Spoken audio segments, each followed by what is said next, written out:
pastinya kita semua hari ini sudah berkumpul di Universitas Teguh Umar, di mana dalam acara Amanah Agro Talk yang diselenggarakan oleh Amanah, Anak Muda Aceh Unggul Hebat.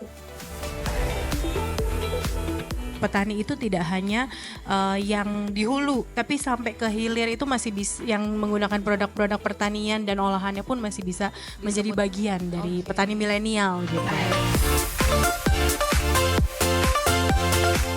Kita di Aceh Jaya khususnya Lamno itu ada potensi yang sangat besar, yaitu kopi Robusta Lamno. Hadirnya Portugis Coffee ya untuk mengangkat kembali semangat para petani kopi Robusta Lamno yang udah lama, kayak kita bilang, udah nggak stagnan ya, mereka udah nggak bergerak lagi, sehingga produktivitas kopi Lamno itu menjadi berkurang. Kita ngecara masalah pertama, masalah kopi kita, usaha kita Portugis Coffee. Yang kedua, kita juga nge-share masalah pembibitan yang udah kita lakukan bersama dengan Amanah. Ada sekitar 50.000 bibit yang akan kita bagikan untuk masyarakat yang ada di sana.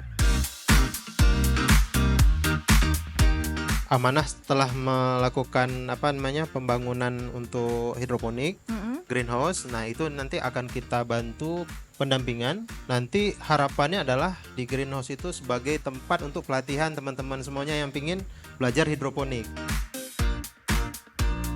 Kita kan ada program dari Amanah, ini juga yang program penanaman ubi Widojema ini yang ekspor ke Jepang juga. Ini salah satu program, nanti kita akan mendidik, kita akan membina teman-teman muda. Intinya adalah Amanah hadir untuk connecting the dot.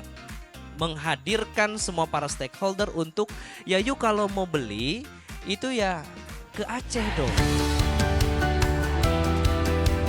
Terima kasih untuk Amanah. Saya sebagai Duta Petani Milenial Provinsi Aceh sangat mendukung dan serta sangat bangga karena dengan ada kegiatan ini kita bisa mempublikasi tentang teknologi yang tepat guna dan juga bisa mengajak petani-petani muda ini untuk terjun ikut bersama membangun Aceh menjadi seperti Amanah sendiri, anak muda Aceh unggul hebat.